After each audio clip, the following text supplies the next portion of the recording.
Hello friends, welcome back to my YouTube channel Alka Academy. मैं हूं आपकी फ्रेंड अलका। तो आज मैं इंग्लिश में कुछ क्वेश्चंस के प्रैक्टिस सेट लेकर आई हूं जो बीएड एंट्रेंस एग्ज़ाम और किसी भी कॉम्पिटिटिव एग्जामिनेशन के लिए इंपॉर्टेंट है। तो फ्रेंड्स, आप वीडियो में शुरू से अंत तक बने रहिए और आप अपने स्कोर ज़रूर नोट डाउन कीजिएगा और मुझे ज़रूर बताइएगा कमेंट बॉक्स में कि कितने आपके आंसर सही हुए और आप अपने अच्छे से क्वेश्चन अटेम्प्ट कीजिए फ्रेंड्स। तो चलिए फ्रेंड्स, हम आगे बढ़ते हैं टाइम वेस्ट नहीं करते हुए। उससे पहले मेरे इस वीडियो को लाइक और शेयर कीजिए और सब्सक्राइब कर बेल आइकन पर क्लिक करके आने वाली सारी वीडियोस के लिए अपडेट रहें। तो चलिए फ्रेंड्स, आगे बढ़ते हैं अपनी प्रैक्टिस सेट की ओर। Question number 1, waiting for a bus is a dash experience. तो बताइए कौन सा सही होगा? किल्स, किल, किलिंग या इज किलिंग? तो राइट वर्ड क्या होगा friends? Waiting for a bus is a killing experience. तो right answer is option number C, killing experience. ठीक है, बस का वेट करना एक किलिंग एक्सपीरियंस के समान है। ठीक है, तो चलिए आगे बढ़ते क्वेश्चन नंबर 2 की ओर। ब्लू ब्लड, तो यह एक इडियम है।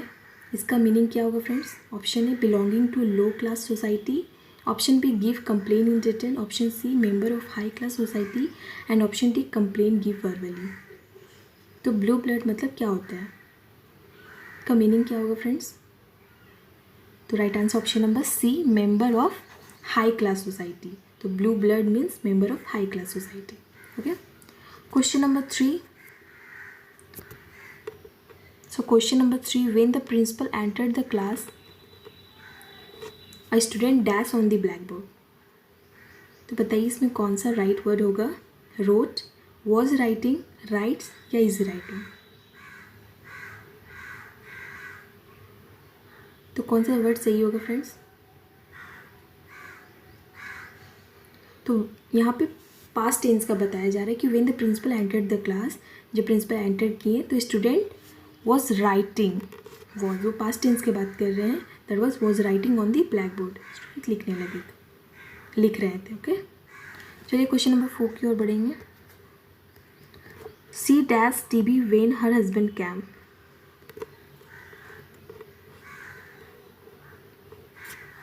Watch, was watching, is watching and N A not applicable. तो बताइए फ्रेंड्स इसमें कौन सा राइट होगा? तो जैसा कि पिछले सेंटेंस में था, वो भी पास्ट टेंस बता रहा था, ये भी यही चीज़ है कि C dash TV when her husband came, जब उसके हस्बैंड आए तो वो टीवी देख रही थी। तो राइट आंसर है option number B, was watching. Okay, चलिए आगे बढ़ते क्वेश्चन नंबर 5 की ओर। इसमें राइट स्पेल्ड वर्ड बताना है रीएनएस का।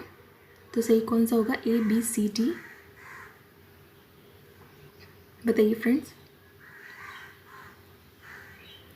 तो राइट वर्ड होगा ऑप्शन बी, रीएनेंस। रीएनेंस मतलब होता है रिवाइवल करना, किसी चीज़ का पुनरुत्थान करना। ओके, तो राइट वर्ड होगा ऑप्शन बी। फ्रेंड्स, आप जितने भी वर्ड्स या मैं कोई भी कॉन्सेप्ट बताती हूँ तो आप उसे नोट डाउन जरूर कर लीजिएगा, सारे इंपॉर्टेंट है, आपके किसी भी क्वेश्चन में काफ़ी हेल्पफुल होगा इंग्लिश के। ओके, चलिए क्वेश्चन नंबर 6 की ओर बढ़ते हैं। Jawaharlal spend his childhood dash Anand Bhavan. इसमें राइट प्रीपोजिशन क्या होगा? एट, इन, ऑन या अक्रॉस? तो बताइए कौन सा राइट प्रीपोजिशन होगा? तो कभी भी हम कहीं पे स्पेंड करने की बात होती है, कभी भी कोई चीज़ रहने की बात होती है तो हम हमेशा ही एट का यूज़ करते हैं। ठीक है, तो Jawaharlal spend his childhood at Anand Bhavan. तो right answer option number A. Question number 7, the boy was cured dash typhoid. तो इसमें कौन सा प्रीपोजिशन सही होगा? फ्रॉम, ऑफ, फॉर या थ्रू? तो बताइए फ्रेंड्स कौन सा प्रीपोजिशन सही होगा यहाँ पर? तो right answer option number B, of. तो फ्रेंड्स, जैसा कि हम फ्रॉम का भी यूज़ करते हैं क्योर्ड के बाद, बट यहाँ पे क्योर्ड एज अ वर्ब की तरह यूज़ हो रहा है तो हम उसके साथ हमेशा ही ऑफ का यूज़ करेंगे।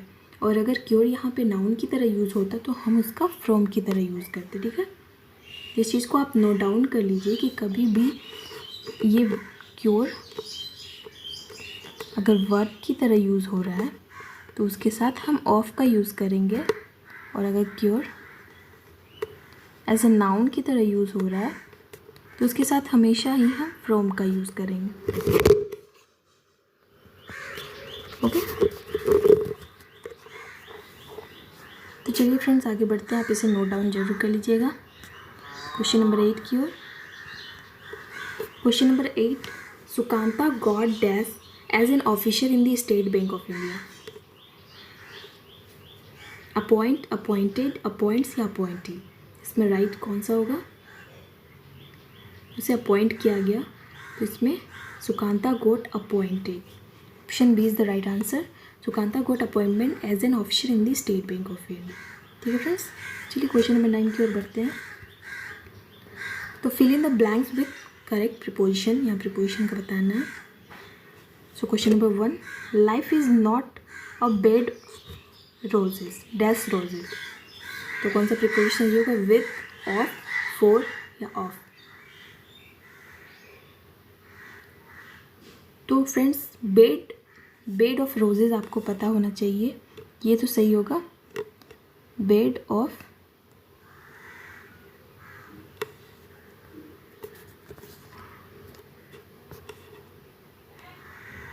ऑफ रोजेज एक ईडियम होता है जिसका मीनिंग होता है फुल ऑफ जॉयज, हैप्पीनेस। ठीक है, तो ये एक ईडियम होता है बेड ऑफ रोजेज। तो life is not a bed of roses, right answer option number B का होगा। तो आप इसे लिख लीजिए, बेड ऑफ रोजेज एक ईडियम होता है जिसका मतलब होता है फुल ऑफ जॉयज, हैप्पीनेस। ठीक है, तो चलिए आगे बढ़ते क्वेश्चन नंबर 2 की ओर। My grandfather will come here dash a week, तो इसमें कौन सा प्रिपोजिशन सही होगा? विद, बिफोर, एट या विद इन। तो विद साथ में कोई मीनिंग नहीं है, बिफोर पहले, एट कोई मीनिंग नहीं है, बट विद इन मतलब 1 वीक के अंदर, तो इसमें फ्यूचर का बता रहा है। तो जैसे कि my grandfather will come here within a week, वह 1 वीक के अंदर आ जाएंगे। ओके, तो चलिए फ्रेंड्स आगे बढ़ते क्वेश्चन नंबर 3 की ओर। Selfish people will not come forward dash others, help, to helping, to help and to helped, तो इसमें कौन सा सही होगा प्रीपोजिशन, कौन सा वर्ड सही होगा बताइए? Selfish people will not come forward to help others. ठीक है फ्रेंड्स, चलिए आगे बढ़ते क्वेश्चन नंबर 10 की ओर। तो इसमें आपको बताना है कि ये कौन सा सेंटेंस है। He was carrying a heavy load, simple sentence, negative sentence, compound sentence and complex sentence. Friends यहाँ तो जैसा कि ये नेगेटिव सेंटेंस बिल्कुल भी नहीं है, इस चीज़ को हम ये कर सकते कि ये गलत है। तो जैसे कि ये सिंपल सा है कि वो बहुत ज़्यादा हैवी लोड कैरी कर रहा है, तो एक सिंपल सेंटेंस होता है। कंपाउंड सेंटेंस मतलब क्या होता है फ्रेंड्स? कंपाउंड सेंटेंस में 2 इंडिपेंडेंट क्लोज होते हैं, ठीक है, जिसमें 2 अलग अलग होते हैं। तो इसमें क्या होगा, इसका एग्जाम्पल मैं बता देती हूँ। This house is too expensive,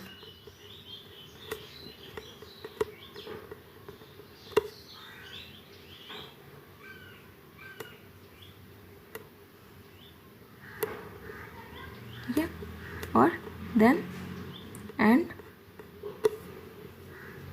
this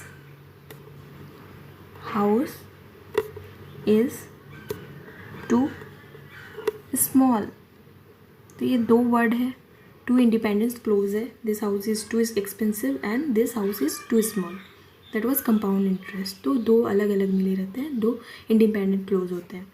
और यही होता है कॉम्प्लेक्स सेंटेंस में, क्या होता है कि इसमें एक ही इंडिपेंडेंट क्लोज होता है। इसका ये क्या होगा? I took my cat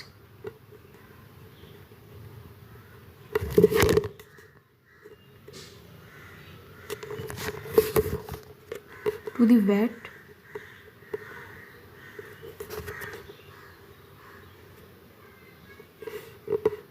because she was feeling sick.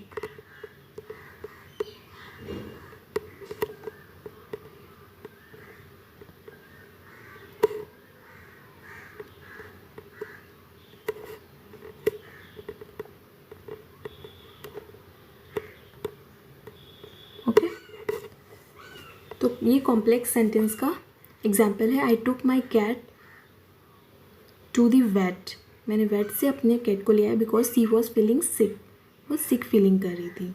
ठीक है, तो ये इसमें इंडिपेंडेंट वन ही इंडिपेंडेंट क्लोज होता है। तो होप यू अंडरस्टैंड फ्रेंड्स। चलते क्वेश्चन नंबर 11 की ओर। और अगर आपको कोई भी डाउट्स हो तो आप मुझसे कमेंट बॉक्स में पूछ सकते हैं, मैं आपके डाउट्स को क्लियर करूँगी, या कोई भी क्वेश्चंस हो। ठीक है फ्रेंड्स, चलिए आगे बढ़ते question number 11। He has a desk for writing,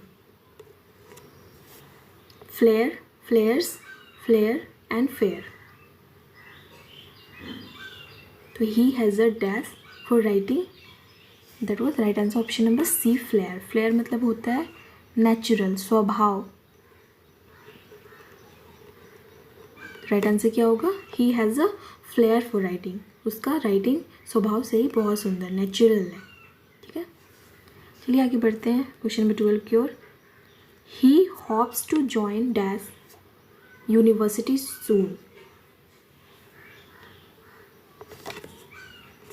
A and the and no article. तो फ्रेंड्स जैसा कि यहाँ यू है, तो ये आप मिस्टेक मत कीजिएगा कि यहाँ पे यू है बट इसका जो प्रोनाउंसिएशन है वो यू नहीं है, ये वोवेल नहीं होगा यहाँ पे। ओके, तो इसके साथ ए का यूज़ होगा। He hopes to join a university soon, क्योंकि जो यूनिवर्सिटी का प्रोनाउंसिएशन स्टार्टिंग वर्ड होता है यू से होता है, य से। ठीक है, और कभी भी उसमें यू होता, वोवेल का यूज होता, तो उससे पहले हम एन का यूज़ कर सकते हैं, बट यहाँ पे वोवेल नहीं है, कॉन्सोनेंट, इसकी वजह से ए का यूज़ होगा। Okay, question number 13।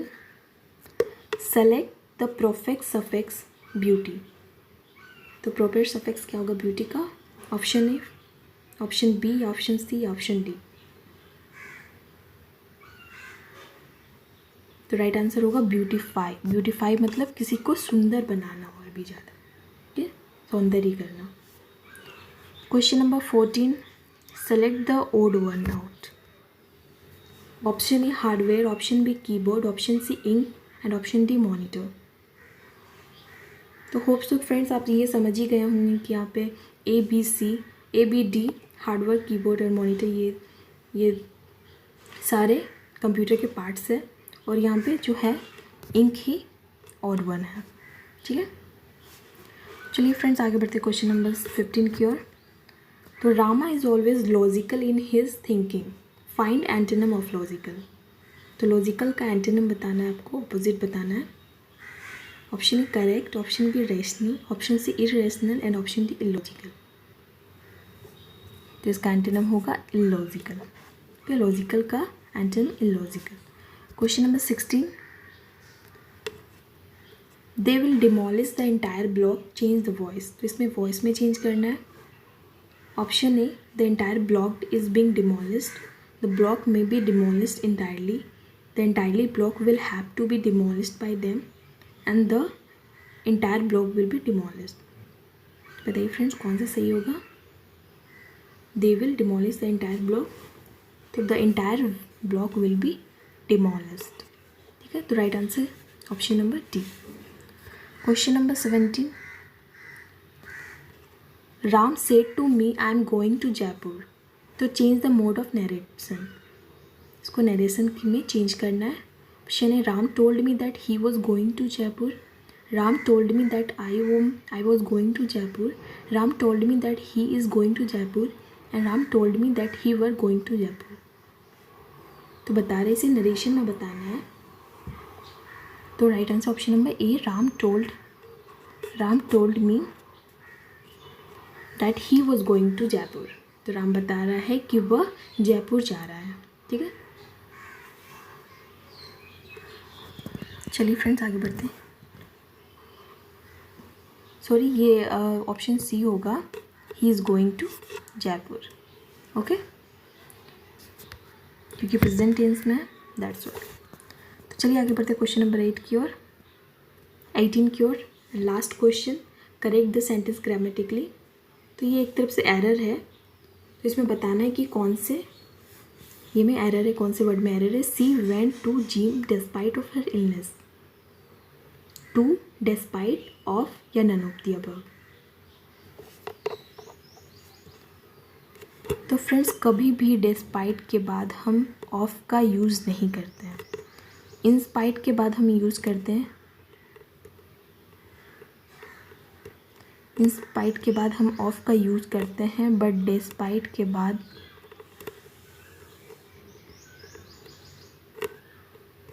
कभी भी हम ऑफ का यूज़ नहीं करते हैं। ओके, तो होप यू अंडरस्टैंड कि हम कभी भी डिस्पाइट के बाद ऑफ का यूज़ नहीं करते। तो यहाँ पे एरर किस में होगा, ऑफ यूज़ नहीं होगा। She went to gym despite her illness. ठीक है फ्रेंड्स, तो आप नोट डाउन कर लीजिए। तो आज हमारा प्रैक्टिस सेट ख़त्म हुआ। सारे क्वेश्चंस इंपॉर्टेंट है फ्रेंड्स, तो आप सारे क्वेश्चंस को अच्छे से पढ़िए और अपना स्कोर लास्ट में कमेंट बॉक्स में ज़रूर बताइएगा। तो चलिए फ्रेंड्स, फिर हम अगली वीडियो में और सारे इंपॉर्टेंट क्वेश्चंस के साथ मिलेंगे। अगर आपको यह वीडियो अच्छी लगे तो प्लीज़ लाइक और शेयर कीजिए और सब्सक्राइब कराने वाले सारे इंपॉर्टेंट वीडियो के लिए अपडेट रहें। तो आप अपना ख्याल रखिए, अपने पेरेंट्स का ख्याल रखिए। Thank you.